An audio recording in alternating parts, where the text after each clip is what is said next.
You see Ronaldo on the left, you see Ronaldo on the right, you see Ronaldo in the halfway line. You don't know what's going on.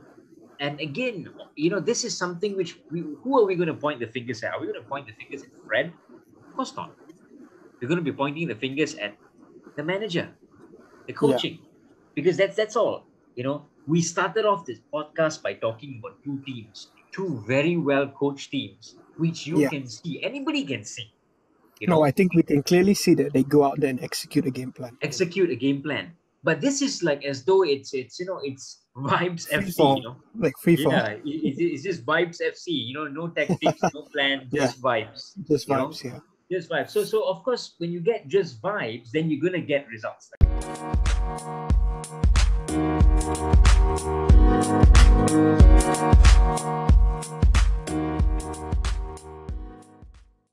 Hello and welcome to another recording, Matchweek 7, right? If I'm not mistaken. Seven. Yeah. What a game yesterday! Fantastic display. You didn't want the goal, you didn't want the game to end at all. And of course, just to reiterate what the commentator said, this is PlayStation football. Definitely it is. Mo Salah, running down the wing. Salah, the Egyptian king. Well, he didn't really run down the wing. He skipped down the wing like a ballet dancer. Exactly. No, really, like it was like Michael Jackson in his heyday, Some of the footwork was like Michael Jackson in his heyday. I know. Man, what a game yesterday in terms of intensity, in terms of the gulf in talent, in terms of tactics, in terms of man-to-man, player-to-player, individual performances. So many talking points. But this is why I guess a lot of times me and Al speak of Klopp and Pep being two possibly the best managers in the world right now, right? Because, I mean, Pep, what he can consistently get out of his team and what he can do with the talent that he has at hand is very obvious. Whereas someone like Klopp, what he can do with fringe players and players who wouldn't really expect to be playing at that high level, and sort of the level he gets those guys playing, I think is very apparent for people to see here, and long may it continue, and I guess it's just a reminder to the rest of the league and even to these teams that anything can happen throughout the course of the season, and they just have to keep playing at that level consistently, week in, week out. So Al, watching yesterday's game, what could you tell me, man? Well, I think it was pretty apparent that the first half, I think City dominated. I think that's what we spoke about as well. I think Foden being one of their best performers. What can you tell us about the game yesterday? Well, yeah, definitely. I mean, we will speak about Phil Foden in a bit, but two just fantastic teams. And perhaps on the first half, you could say that Man City were very much superior. I think when I looked at the way City were playing, I think number one, the way they were escaping the Liverpool press and playing in a very nonchalant style, just pinging balls left, right, and center. You don't see teams doing this against Liverpool at Anfield. This is like, I haven't seen this in a while. Because even in the past... Also, Al, sorry to interrupt you. Did you see Bernardo Silva running around the whole team yesterday? Oh, yeah, definitely. There was one point where he was skipping past everybody, literally going in circles just to get out of the press. Exactly. So, credit to the intensity, because you can see the work rate being done. And of course, we have to applaud these sort of things, definitely footballing-wise. And looking at Man City in the first half, I thought that this coaching style of escaping the press, it was fantastic. The only thing that perhaps lacked from that first half is that they didn't get a goal. Otherwise, it would be a total icing in the cake. But speaking about tactics, speaking about doing well in a game, the second half, Liverpool looked revitalized.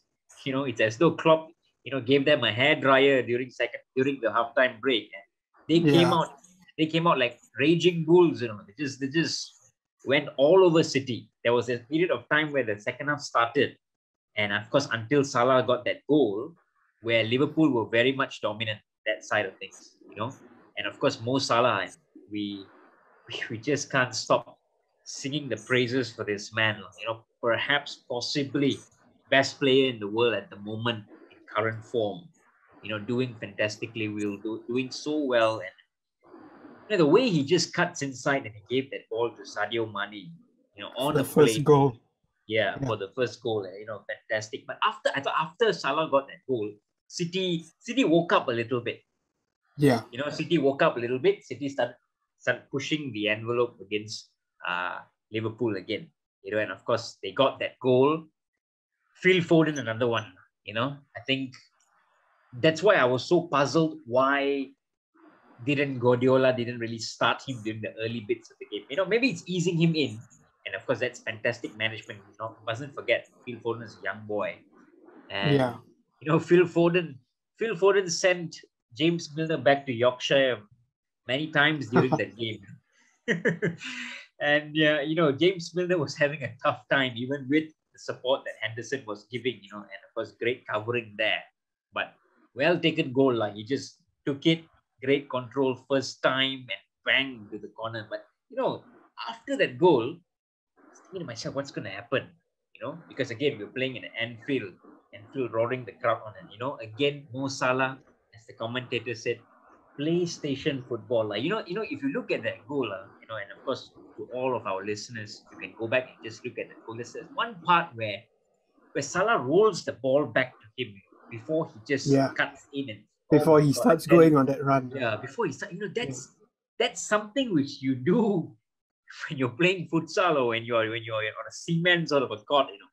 It's that sort of like, I tell you, it's like, you guys will know what I'm talking about. Incredible, just incredible ball control within a tight space. A few players in the world did that very well. I think one player that stood out in those kind of situations was like someone like Iniesta. In tight spaces, he could just get the ball out of nowhere. Correct. It's almost, Iniesta and Ronaldinho combined, in all of those tricks, and doing fantastic. And Mo Salah, what a goal. It's almost, you can see the dribbling as being so swift, almost snake-like in the way he moves. And of course, Liverpool 2-1. And I thought from there on, history tells us that usually Liverpool seals the deal. I think over the course years, of course, apart from the last game at Anfield, Liverpool would usually roll on, get the third goal. I almost thought Fabinho open goal, He could have, nestled that back into the goal. But I think it was great tackling. I think was it Cancelo got it off the line? Was it? It was Rodri. Rodri, yeah. Yeah, who I think also was one of the under sort of. He was not spoken about a lot yesterday, but great performance from Rodri as well. Yeah. Of course, then De Bruyne, slight bit of luck there, deflected off Joel Matip and 2-2. But overall, I guess, Al, you can say there's some players who just don't give the defense or keeper a chance when they shoot, and definitely De Bruyne is one of them. Correct, definitely, yeah. De Bruyne is a target, gunman, and of course he hits it, and he hits it so sweet, But of course it was deflected, so I would say that they did get a rub of the green a little bit, but nevertheless, on the day, I think fair result, given how the teams approached the match. I think City might have felt, a little bit on the point of where they could have done better in this game, seeing how they were so dominant in the first half. But credit Liverpool as well. I thought, they led, they didn't have the best of first halves, and if we speak a little bit about the negatives, well, maybe a little bit of the critic on things, I thought Jack Grealish wasn't really very effective in that false nine position. I thought that Matip and Van Dijk had him controlled for a large part of the game. I think Pep was trying to go for a surprise package there, because obviously you might have thought Bernardo Silva might have played that false nine, or even Phil Foden for that matter. I wouldn't have thought Grealish would be playing there. But I think, or maybe just go with Jesus. I'll go with Jesus down the middle, and then maybe Bernardo on the right. I think even that would have worked, or even Sterling on the right and Jesus down the middle. I think he has a lot of options, but the thing about Pep playing in Anfield, he has sort of the impetus to actually do something different, rather than go with what he always does. Correct. And credit to Pep also. That's a bold move, if you really think about it. It's a gamble, right? But Yeah, I mean, and I just want to get your thoughts, Jerry. Of course, apart from the brilliant displays of the both two teams, yeah, should it have been a penalty, James Milner? Should it have been a Right, second right. yellow? What do you think? Definitely, I think he could have gotten a second yellow, right? Yeah, And the penalty, I'm not too sure because the touch seemed like it started outside the box, right? yeah, yeah. But the thing is, Foden got up immediately and tried, so there was a chance there for him. So I guess the referee sort of played the advantage there in that sense, right? Yeah, yeah. But yeah, I think it could have been. It could have been very easily. I think if it was anybody else besides James Milner, right? I think James Milner gets the benefit of the doubt a bit because I think all referees know what you're gonna get, and with him playing that right back role, it can be a bit um it can be a bit dangerous at times, Yeah, because yeah. I think as much as we give James Milner plaudits for his, for his stamina, for his intensity, right? Someone of his age should not be starting week in, week out, right? Yeah, He should not be playing, I guess, the main roles in those games. And I definitely feel Liverpool missed Trent's sort of long diagonals and his whipped balls into the box. yeah. And I definitely feel Liverpool missed that yesterday. But definitely, I think when you're at Anfield, the crowd is a factor. Stopping the flow of game, I don't think the referee wants to do that either. And I think, as we can see, and as we've spoken also, Al, this season, I think referees have been a little bit more lenient in terms of these half outs, right? Yeah, And these sort of half chances. I think they just sort of let the game flow because the thing is, with big games like this, we always see these cheap fouls being given, right? So there's a little tumble, and then the referee stops the game, and then both players are on the floor. They're taking their time to get up and all, and it really does ruin the flow of the game, right? So I think it's a good thing for these big games to be given. I feel, let's say, if Milner had gone in for the, let's say it was a sliding tackle, or he had obviously chopped him down to prevent him from getting, I think it would have been it. But since it was not so clear cut, the referees just thought, let the game flow, right? Let's see if Foden can make the best out of that chance. And to be honest, I'm all for letting the game flow. Definitely, definitely, because I've seen so many so many games with Liverpool. As I've watched a few games on Liverpool this season, I've seen Mane as well go down a few times but not get the foul. Whereas a year ago, he would have gotten the foul. So I think, as a Liverpool fan, and for all you Liverpool fans out there, I think you definitely give James Milner the benefit of the doubt there, but you must be willing to give players like Sadio Mane and the ones who are attacking and sometimes are smart with the way they play. You have to give the referee the benefit of the doubt there if they decide to let the game go on. That's for sure. Yeah.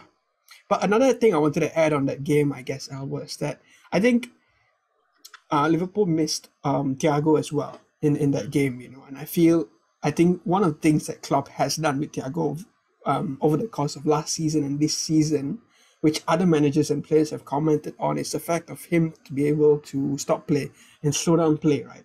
And hold on to the ball. Because I felt in terms of City yesterday, they were the ones who went long spells with holding the ball and keeping the ball in possession. So I feel that's one thing Klopp could do with his teams, and I think that's one thing Thiago could do and probably was missed yesterday. But definitely I feel City were the better team on the day. And I think they were happier to come away with that result, for sure. So I guess to answer your question, Al, I think the referees just have to be a little bit more sort of aware, observant, and just sharp in these moments, because I think it's way better for all parties to let the game flow, definitely. But also not to be pressured by the crowd, where you're in, or by the team, or by the managers. That's definitely something. I think they just have to be just supremely aware of all their surroundings, which I think the referees.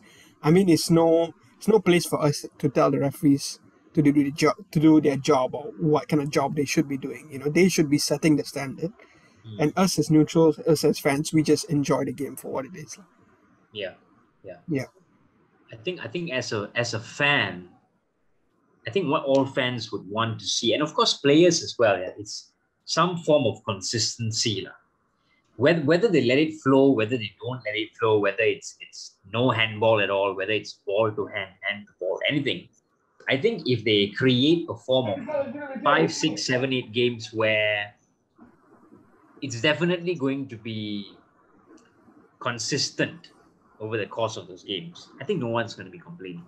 Well, definitely nobody wants to see a red card because we didn't want to ruin that game yesterday. I think there was too good a game to ruin, to be very honest with you. But I think as a fan, I think what referees need to really look at, and I'm not just talking about English referees here, I'm talking about European referees as well, especially the Champions League games, is that when you talk about fouls and you talk about letting the game play, I think consistency is very important. Yeah. And that's what all fans want to see. Consistency. Yeah. Isn't it? Yeah, but what a game. What a game. And I guess just the referees protecting certain players who are a little bit more vulnerable, right? Yeah. I think the referees in world football are smart in terms of they know which players look for the foul and which players genuinely sort of go down. I think a lot of times Mane has been penalized for that, for looking for the foul and going down. Yeah. Players like Neymar, players like Grealish as well, Right. I think it's just up to the referee to just be observant of these things and sort of set the standard and set what is to become precedent for the future in that sense. But in terms of the whole Seal celebration or C, what he says, wow. I never saw in a million years Andros Townsend doing that celebration at Old Trafford, man. I mean, probably at FIFA you could have done that celebration because that you can do that celebration on FIFA and you can definitely do it at Old Trafford. But I think in a million years, even Andros Townsend didn't see that coming. Yeah, and you know what's the funny part? When he scored the goal and when the camera panned to him, I think the camera was from a low angle. It looked like he was flying up to the sky and then coming down. It was that high he jumped. I almost thought he was going to go up to Asgard and come down. Yeah. So, I feel he slightly botched it, but I think you could tell he was a Ronaldo fan, and he was definitely. I think he did it more in admiration rather. He did say after the game that it was all to do with admiration, and he even got a Ronaldo jersey at the end. Sure, as well. Yeah. Yeah. So, I mean, what do you think? I watched the match. Yeah. Tell me your thoughts. Obviously, people like Kabik Nurmagomedov, in the stadium, Rio there. I think a lot of people were begging up that day to sort of be a game for Ole to sort of stamp his authority, right, on the match. Correct. I saw a lot of predictions. I mean, from Rio's channel, so Joel Bayer and Steve Howson, they usually go to the matches. And I saw him interviewing a lot of fans, and a lot of fans were confident. They were saying 4-1, 3-1. Mm-hmm. But I think when a lot of them saw the team sheet, they were a bit confused, right? Yeah. Because don't get me wrong, this is an Everton side I think a lot of big clubs can go and challenge themselves and get a result at. Definitely. And with the resources United have, let's not even compare, right? The talent that you have on that pitch, right? But I felt maybe he could have started with Ronaldo and Cavani. I think a lot of fans wanted to see Ronaldo and Cavani on the pitch together, right? Especially after what Cavani had done for United last season. I think he had pulled United out of a lot of tight spots, and he definitely did deserve a start. And he's that player who gives his all on the pitch, so you cannot question his energy, you cannot question his commitment in terms of to the press and, to the flow of the game and everything. I felt United had a pretty solid opening game. I felt Everton had the more clear chances. I think Demarai Gray pulled a really good stop out of David De Gea, right? But one of the things I noticed in that first half was Doucouré and Allen sort of exerting their dominance on the midfield, right? So I felt on the day the midfield battle was the one that's going to eventually sort of reveal the game to us. And Doucouré and Allen, they had a good performance. And I think the first half, they were slowly starting to put tackles in.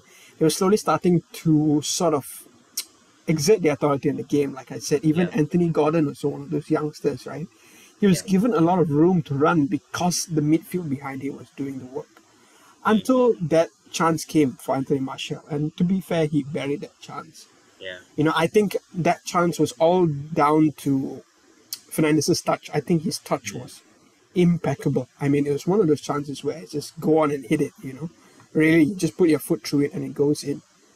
Obviously, the second half, that midfield battle slowly started to show itself. Yeah. You could see, I think there are a few chances. I mean, I really like the emergence of Scott McTominay. I think it was under Mourinho where he got his first sort of minutes, and he sort of came from the academy into being a first team regular, first team player, even being called up for Scotland. But I felt it was one of his worst performances I've seen this season in terms of he couldn't get the game going, because I felt a lot of times he was starting to initiate play and build up the play, and he was misplacing passes, losing balls a lot of times. And I feel it's okay to do that on an off day, maybe against some of the smaller teams in the bottom half of the table. Yeah. But against someone's team like Rafa and Everton, where they are so well set up, you cannot afford to give them, you can't afford to give their defenders the chance. I feel Yerry Mina has always been one of these defenders that's very like a pendulum. One minute Yeah. he's here, 1 minute he's there. But he looks very comfortable. Will Keane looked very comfortable. Even Godfrey as well. I didn't see him being tested until Sancho and Ronaldo came on.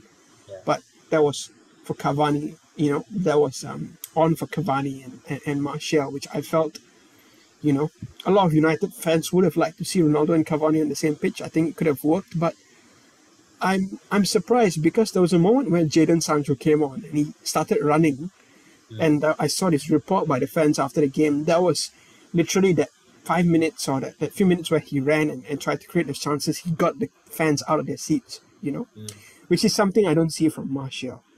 Yeah. You see, someone like Martial in the past, I remember he used to create chances for himself. He used to be able to do the 1-2s, right? Cut inside and put it in the top corner. I saw that a lot from Martial over the years. He didn't need those smart touches from Fernandes to get those goals. He could very well create goals on his own. But I just don't see that from him as of late. I don't see Martial creating those chances for himself. I felt a lot of his chances last time out, he could literally just 1-2 on the edge of the box and then plant it in. Very easily. That was his move. So I guess that just leads me to ask you, Al. I mean, we've spoken about these experiments that Ole does, but I just want to ask you straight up, do you think he might have underestimated Everton and Rafa Benitez on the day with that lineup? Because I'm sure in a game like that, you have to sort of go and stamp your authority, especially against Everton. I felt it would have been a good game for him to silence the critics, but unfortunately, I saw him sort of mentioning a few things, and it looks like he just gave room for the criticisms to come. No, definitely for Ole, I think it's the international break couldn't have come at a better time. And usually when we say things like this, it's not looking good, isn't it? Now, United played badly against Villarreal, had 1 day to prepare, and of course then home game against Everton. Now, I think the one thing that Ole Gunnar Solskjaer perhaps looked at as one of his safekeeping is that he started with the 4-2-3-1, which is his trusted formation. Okay, but the 4-2-3-1 usually consists of people like Pogba, consists of people like Cavani from last season, and not people like Anthony Martial, right? If anything, if you would have put Greenwood down the middle, right, that also would have made more sense. Now, I've got no fault with the Cavani starting. I thought Edinson Cavani and his work rate really opened up a lot of spaces and chances for us, because we saw when he left the pitch that pressing, that sort of workhorse side of play was totally missing, right? And we'll get into that, but I think Ole started with his trusted formation, right? But that team in a way looks a bit disjointed, because Luke Shaw looks as though he's playing through an injury, right? Luke Shaw and Anthony Martial don't link up that well. I don't think that they play in the best way, like for instance how Rashford and Shaw used to play, from last season. So that of course is a concern, right? Fred and McTominay played the double pivot perhaps satisfactorily, but still, even then, I don't think they defended very well. Again, a lot of times, and this is a common problem, and this is not a new issue, this is something we've been seeing ever since the Southampton game, ever since the Wolves game. I thought Wolves, you mentioned the Wolves game just now. Wolves could have beaten United, right? Yeah. So this was a problem. This remained to be a problem because midfields are bypassing us too easily. Right. See, and that remains to be a problem, right? But of course, all is well. You got your goal. You're leading 1-0, and then of course Everton equalize, right? And you think, of course, bringing on Ronaldo and Sancho, definitely United's going to kick on here and get the second goal, and United's going to win, right? But I think with Cristiano Ronaldo in the team, and if you remember some time back, we were speaking about CR7 and where would he go? Would he be great at United? He'll be great for the Premier League. But those things that the both of us mentioned are now being mentioned. It's been showing now in the games that we can see Man United playing. You see, because you see Ronaldo on the left, you see Ronaldo on the right, you see Ronaldo in the halfway line. You don't know what's going on. And again, this is something which who are we going to point the fingers at? Are we going to point the fingers at Fred? Of course not. We're going to be pointing the fingers at the manager, the coaching, because that's all. We started off this podcast by talking about two teams, two very well coached teams, which you can see, anybody can see. No, I think we can clearly see that they go out there and execute a game plan. But this is like as though it's Vibes free FC, fall, like free fall. Yeah, it's just Vibes FC. No tactics, no plan, just vibes. Just vibes, Just vibes. So of course, when you get just vibes, then you're gonna get results like this. You're gonna get results like the Aston Villa result, right? So this is a problem. This is definitely an issue, and of course, he's got. We're not going to be talking. I mean, I think we are perhaps getting to a point where if results don't go his way, he might be gone soon. Because this is usually the fixtures that he has, and this is usually the period of time where we are approaching Christmas, before Christmas, where managers who don't get the results usually get and I kind of look at this and I'm thinking this gives a lot of Lampard vibes also. You remember Frank Lampard, fantastic team, Timo Werner, everybody was their star players whatsoever, just couldn't get them playing properly. So they've got to just really look at the coaching. I think Cristiano Ronaldo if he is in your team, you have to start him. Man City would start him. I'm pretty sure Liverpool would start him. I think all teams would start a player like that. Obviously, he is 36, but he is still very fit. So it's about playing to his strengths. This guy's a number 9. I just want you in the box. I don't want you playing at Greenwood side. I don't want you playing at the left. I don't want you picking up the ball, being close to Bruno Fernandes. I don't want you there. I want you in the box. When Van Persie came to United, looking at Ferguson's book, just to touch a few points, he very clearly said that the first instruction was everybody look for him. Now, of course, purists would say, "Oh, come on, he's a guy that just came. Let him earn his spot." Are you going to be saying the same about Ronaldo? Of course not. He's earned his spot wherever he would go. So you use that to your advantage. But it kind of looks like as though again Vibes FC. So if it's Vibes FC, then Vibes can only get you as far. Vibes is going to give you your results like Man United have. Of course, fortunately, I think for Man United, they aren't far off Chelsea, who are at the top. So of course, it's not a doomsday, but Jerry, they've got to do something real quick. I agree with your points. I think McTominay didn't have the best of games. Again, these are all limitations, and Solskjaer's got to sort it out. I think you could obviously see that Decore and Allen were the best midfielders on the team. And they are no world beaters either. Don't get me wrong. I think they're great players, but United should be able to handle a challenge like that. But it'd be curious to see, because I think, I'm not going to take away too much from United. I think if not, we're going to be doing that every week. But I think this just showed that Rafa and Everton are a team not to underestimate. They're not to be underestimated. They didn't play with their star players, Let's not forget that. They weren't with Calvert-Lewin. They're missing. So honestly, for them, very good result given the circumstances. Very good result, because that goal was as FIFA-like as that counter-attack was, it was a very Yeah, well-worked goal. So they were correct. very clear in the fact that, all right, we're not going to win individual battles here, but we Yeah, can probably just get one goal on the counter and correct, execute it correct. perfectly, actually. I felt maybe Tom Davis could have had a winner at the end there, you know? I Yeah, think yeah. If he maybe if he didn't had taken pass, the, yeah, yeah, if he had yeah, taken the shot, because tendency for you to look up and see someone in better position and just immediately go for the option is there. But I think if he had taken a shot on that day, it could have been a very different result. But aside from that, I don't think we want to, yeah. dawdle, I think, too long on this. But wow, Chelsea and Southampton, what a game that was. Yep, yep. What a game. Chelsea, Because, like, Southampton, fantastic end to, game. yeah, I think end to end, I think, obviously the start, I think Chelsea with a little bit of a brighter start there with Mm, mm. Chaloba Opening with the goal. goal. Yeah. But after that, they seem to struggle to get going, and that's when Mm. Southampton came into the game, right?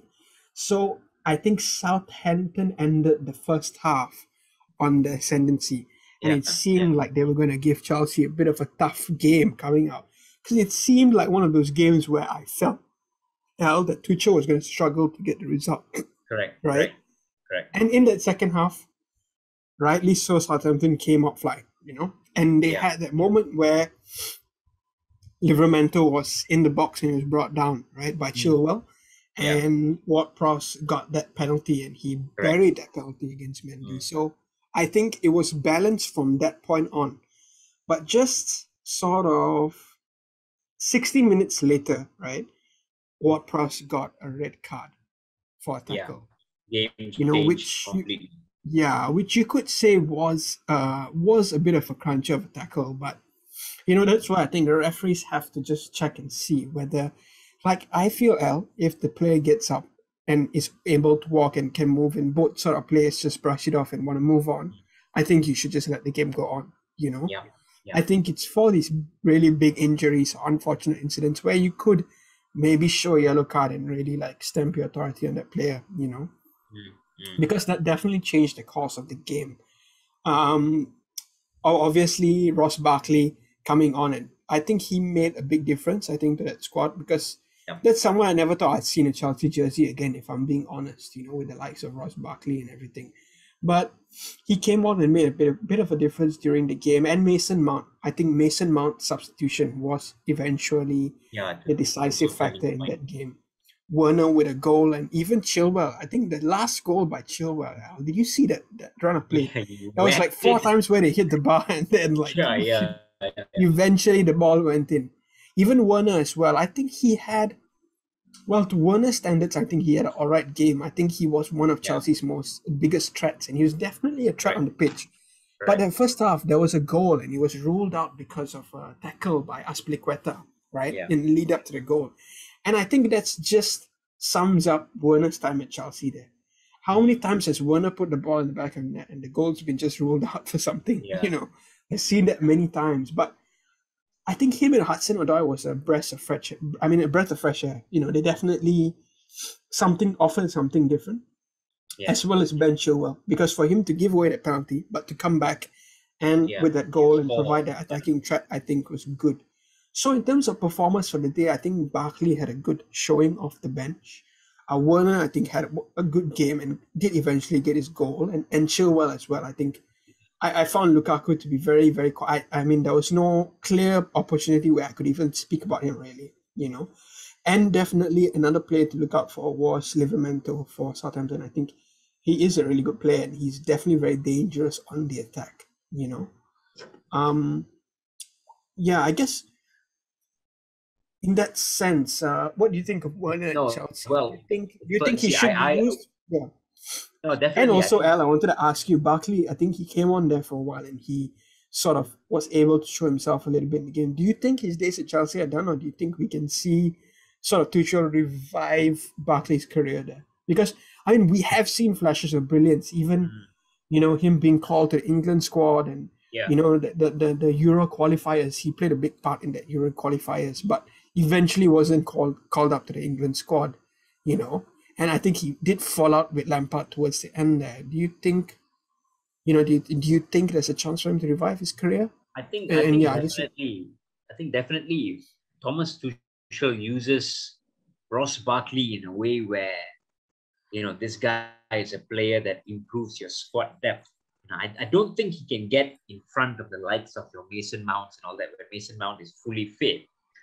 But if this player could be able to give you your minutes and your impacts in games in the Champions League, it's sort of like how Liverpool treats a Divock Origi or sometimes in certain ways like an Alex Oxlade-Chamberlain.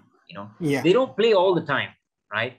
But they're very impactful when they do, especially Divock Origi, right? So if Tuchel can replicate something like this, of course that would be fantastic for the team as a whole. Not just to speak about this game a little bit, you covered most of the important points then. I fully agree.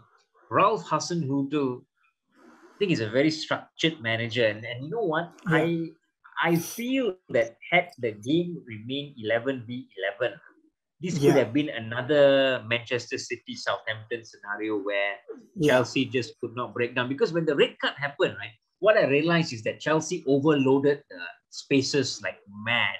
And it was yeah, coming from that left. You see, Werner was doing it. Of course, Ben Chilwell as well. And of course, there Southampton really struggled. And of course, credit to Chelsea. That's what you're supposed to do. The team gets a red card, you overload them, pressure, and they got their goals. Maybe, well, again, not really a concern. I don't think this kind of things concerns, but if Werner scores, Lukaku doesn't, I think Lukaku is your main man, because maybe you might be thinking this could be what is it, the third game, fourth game that he's not been scoring. But yeah, on a whole, football's a team sport. So I'm happy for Timo Werner because, you're right. This guy has offside goals, misses open goal chances, but, you cannot fault his work rate. I think he definitely, works really hard, definitely, off the ball as well. Let's not forget, his off the ball running is also really good, and I think if Tuchel can play him with Lukaku, we were mentioning it some weeks back, and I think if Tuchel can play Werner with Lukaku, either one is definitely going to benefit from the space. yeah, Obviously, Lukaku has a better finishing than Timo Werner, I would think, but it's all about utilizing your squad and finding ways to get past teams, especially when you're in the Premier League. And so far, Chelsea did that well against Southampton. But if Southampton didn't get the red card, we might be here sitting and talking about another story of where yeah, a totally Chelsea different in a scenario. totally different scenario. Yeah. Yeah, But of course, 3-1 at the end of the day, good result yeah, for the Blues, top of the table. and So ended up leading the league, especially I yeah, think with the two exactly. big teams drawing. So Exactly. yeah, So good so result I for them. guess more, yeah, good result I think for Chelsea definitely, and they'll be looking to have more results like this, not necessarily having the best of games, but still coming away with the Yeah. result. You know. Yeah. Yeah. So moving on now, I think um the other game I think I wanted to pick out was that Brighton and Arsenal game. You know, Mm, mm. yes, it was a 0-0, but by no fault to both teams. I think if you were to watch the game, I think there were so many chances that Brighton had. They didn't allow Yeah. Arsenal to even get on the ball for an extended period of time. I think if they had buried their chances on the day, it Yeah. could have been a very big indicator for what Yeah. Graham Definitely. Potter is doing over there at Brighton. I think it's not to be taken lightly. I mean, their levels of intensity, their levels of pressing, their build-up play, right? Their play, I mean, on the flanks, especially, with Cucurella on the wing there and a few other Yeah. players, I think really excellent showing by Brighton. But for me, the talking point of this game was to be the fact that if this was Arsenal a few weeks ago, I don't think they Yeah. would have hung on, you know. Correct. But the Correct. fact that Very good. Gabriel, Ben White, Tomiyasu, Tierney, and Ramsdale, I think it's because of them. Even Ramsdale with an excellent save towards the end of the game there to keep Yeah. Arsenal in it. I Correct. felt it was a positive for Arsenal that they managed to keep the clean sheet. Mm. I think because honestly, Al, it was Brighton, it's not an easy place to go to, right? And it Yep. was pouring down with rain and heavy wind. So match conditions were not great. You could see for players like Odegaard and Aubameyang, struggled to really get into the game. It was until Lacazette came on, Arsenal looked more of a threat, right? Yeah. But I have to say that defense and even Ramsdale just commanding his box, and I can see a big difference. And I don't think if this was Arsenal maybe last season or early this season, I don't think they would have hung on to the Yeah, they would have choked. They would have definitely choked. Definitely. I think it makes a big difference. Gabriel, like, he lost 2 teeth, in that game. I think he had to go to the dentist after the match to get his smile fixed and everything. But that just shows how much they put on the line. And I think with White and Gabriel, they both of them make each other look better. Yeah, that was what I definitely think that Brighton could have came out with the 3 points. Yeah. The first half, I thought it was all Brighton. Credit Graham Potter with the players he has to work with and how they're playing. They're playing some really good football. You're right. Cucurella played really well. Pascal Gross. Adam Lallana looked decent as well. It's been a while. Yeah, they were saying they were making Adam Lallana look like a prime, like Zidane. Correct.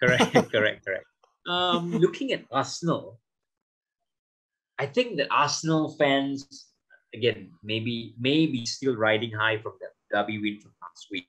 So, of course, it's not much of a meltdown this week. But if you really look at their performance, I would have expected much better from Thomas Partey. I thought that he could have really controlled the game for them a little bit more. I thought that he struggled a lot. He struggled a lot. He struggled a lot. Aubameyang did not really even test your Lewis Dunks and your Shane Duffys and all of his players. Arsenal didn't really get a sniff. I thought that they did in certain times put the ball into the box, but very little came from it. I didn't think that Sanchez was troubled at all, right? But if you look at Brighton, maybe Neil Maupay could have done a little bit better. Could have forced the issue a little bit more. Leandro Trossard as well. But looking at Brighton as a whole, I mean, a 0-0, obviously on the day they could have been the team which was a little bit more disappointed with the result. Because I looked at the first half and I'm thinking they were all over Arsenal. Arsenal could not get a control of the ball, which is why, again, I thought Thomas Partey, I don't want to fault Sambi Lokonga so much, young player, but Thomas Partey is an experienced international player who has played at the highest level at Atletico, Champions League nights, whatever not. So, you definitely should be looking at players like this to, hold the play a little bit better for you, which I didn't see. And you're right, he struggled. He didn't, I thought Brighton, the midfielders, Moder, and all of them, they were really doubling up on all these players a lot. Of course, Brighton were moving forward a whole lot better. I just thought that as a whole, they could have done a little bit better with the forwards. The forwards could have been a little bit more enticing with their goals. Maupay and Leandro Trossard. But on the end of it, I enjoyed this game. People think that 0-0, it's almost as though it's an end-to-end. It's almost as though it's a sneak preview to what we got treated to on Sunday. You know how when you go and watch a concert, there's the opening act, isn't it? I thought 0-0 was the opening act to the obviously very good game we saw on Sunday. Credit Brighton, definitely. And of course, Graham Potter, I'm really impressed. He's got that Forrest Gump look, going on. But definitely fantastic build-up play. I just think that if you really add a little bit more quality in this Brighton team, we might be talking about a different result again for this team in London. Except this time, I think Brighton would have definitely 2-0 on the day, big game as well. Definitely. Yeah, I think moving on here, I think we're a bit rushing for time now. I think just to give a quick run through of the other teams, I think another honorable mention to Wolves, who got the result against Newcastle with 2 goals. I think it was 2 really well taken goals by Hwang Hee-chan. Obviously, Wolves' new South Korean attacker with both goals from a very tight angle, but similar goals. What I was impressed was the fact that he finished both those chances very well. It looked like he didn't even give goalkeeper a chance. Like, I think Hwang Hee-chan is one of those players he can sort of finish with both feet. Very similar to Son in a way, but you can see he's a lot more aggressive in that sense. He had very good spells at Red Bull Salzburg before moving to Leipzig. He's a goal getter. He's a fast winger. Yeah. I mean, I think he was an obvious difference to Adama Traore because Yeah. you could Yeah. see he had those two chances and he took it, and that's very, Really. very crucial in this game, especially in the modern game, because someone like Adama Traore will be having like 5 or 6 chances before he gets his goal. Whereas him, on the day, I think he took his chances very well, and he would be, I think, a certified starter for next week. Definitely one of the performers of the week, with Jimenez also getting the assist. Also, with Tottenham getting Tottenham winning as well. Yeah. at Aston Villa, I think definitely they were home, so they managed to exert their authority on the game. And towards the end was a lucky break. They got their own goal off Matt Target, but Son again looked quite dangerous, and I think they thought still he managed. was the best player, lah. Yeah, for sure. I think Son as well. But Aston Villa, I think, failed to test them too much. But yeah, a good result nonetheless for Tottenham, and we'll definitely be looking towards to seeing them more out of that team and more out of Nuno from a good start. They sort of lost form, and hopefully they can sort of pick up that form from there. But yeah, the other two games I wanted to speak about was obviously the Brentford and West Ham game. What a game! What a game that was. Obviously, he scored a goal again at the last minute to sort of equalizer against Liverpool and now winner against West Ham. Because, to be honest, West Ham were in the game and they were creating majority of the chances, right? So they had more possession and they were creating most of the chances.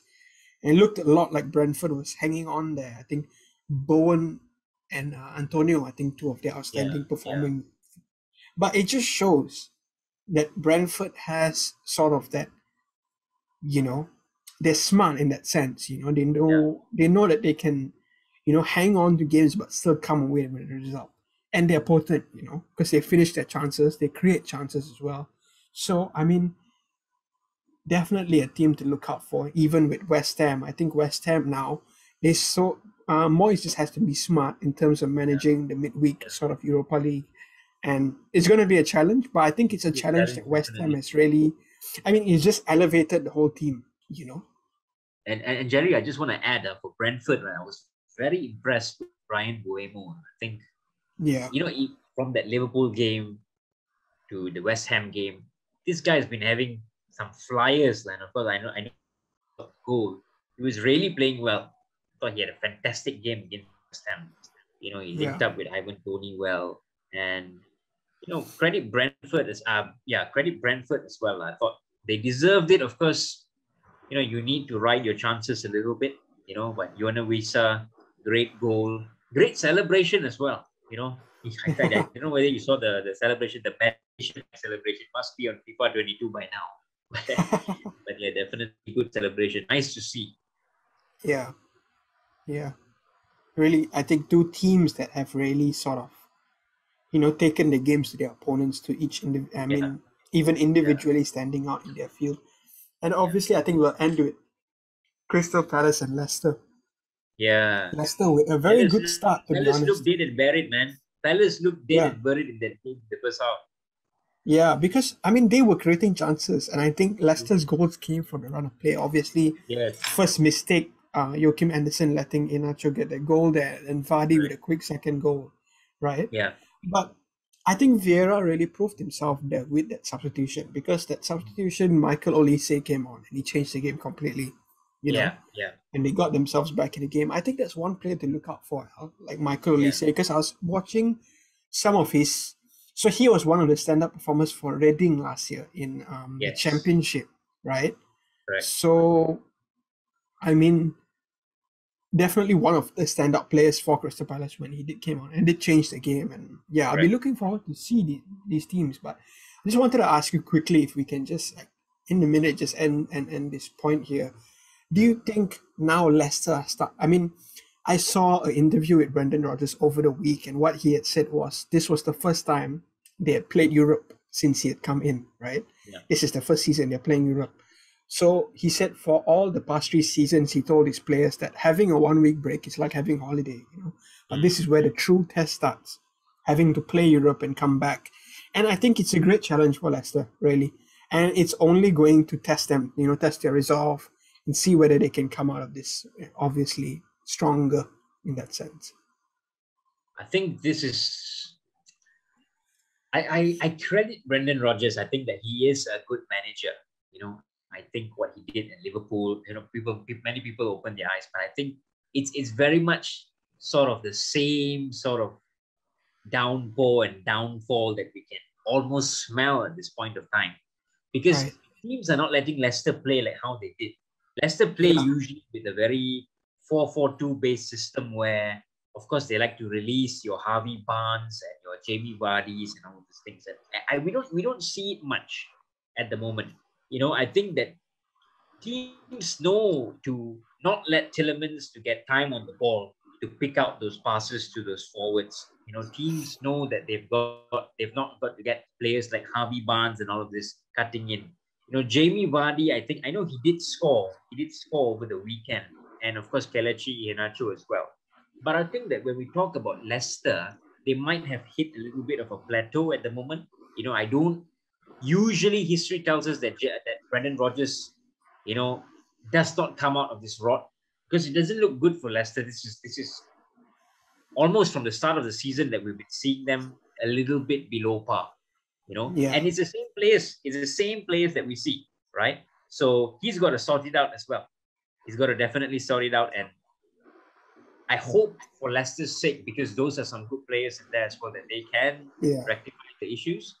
But it just doesn't look good because it's a bit mind-boggling. They've got all the players there. I know they didn't play James Maddison, and they played Hamza Chowdhury, but still, I think it was good enough to beat a Palace team, obviously.